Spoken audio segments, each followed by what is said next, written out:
সকাল থেকে একের পর এক কাজ গুছাচ্ছি, কারণ আজকে বাজারে যেতে হবে। ঘরদোর পরিষ্কার করা, রান্না বান্না শেষ করা, বাসন মাজা সব কিছু গুছিয়ে নিলাম, যেন ফিরে এসে আর ঝামেলা না থাকে।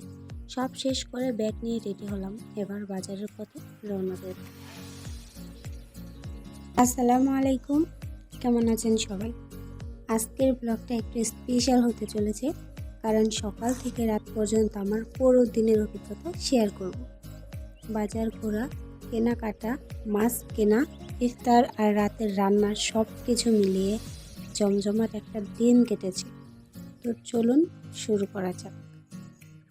আসসালামু আলাইকুম প্রিয় দর্শকরা, আপনাদের স্বাগতম জানাই আমার চ্যানেলে।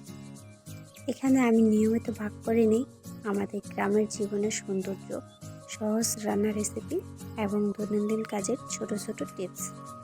তুমি যদি এই ধরনের কন্টেন্ট পছন্দ করে থাকো, তাহলে অবশ্যই চ্যানেলটি সাবস্ক্রাইব করো, পাশেই থাকা বেল আইকনটিও চাপিয়ে দাও, যাতে নতুন ভিডিওগুলো নোটিফিকেশন তুমি পেয়ে যাও।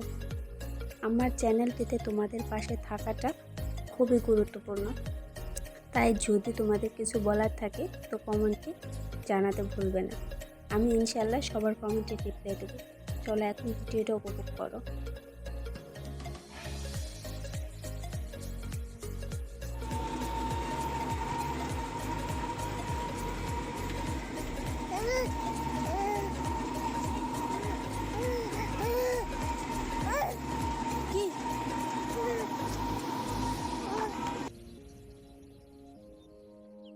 তো বাজারের পথে যেতে যেতে রাস্তার দুই পাশে সবুজ ধান ক্ষেত চোখে পড়ল।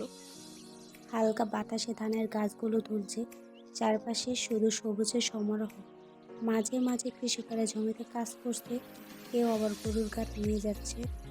পাকা রাস্তা মসৃণ আর প্রশস্ত, মাঝে মাঝে অটো, বাইক, সাইকেল যাচ্ছে, কেউ হাঁটছে, কেউ দোকানের সামনে দাঁড়িয়ে আড্ডা দিচ্ছে। রাস্তার ধারে নারকেল গাছ আর কিছু ছোটোখাটো দোকান, সব মিলিয়ে গ্রামের সুন্দর একটা পরিবেশ। এভাবেই প্রকৃতির সৌন্দর্য দেখতে দেখতে এগিয়ে চললাম বাজারের দিকে।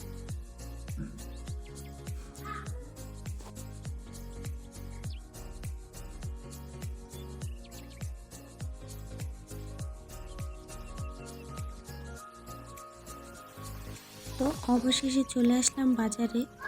চারপাশে মানুষজনের হাঁটাহাঁটি, দোকানিদের ডাকাডাকি, একদম জমজমাট অবস্থা। কেউ মাছ কিনতেছে, কেউ তরকারি দেখতেছে, আবার কেউ দরদাম করে মালামাল নিতেছে। বাজারে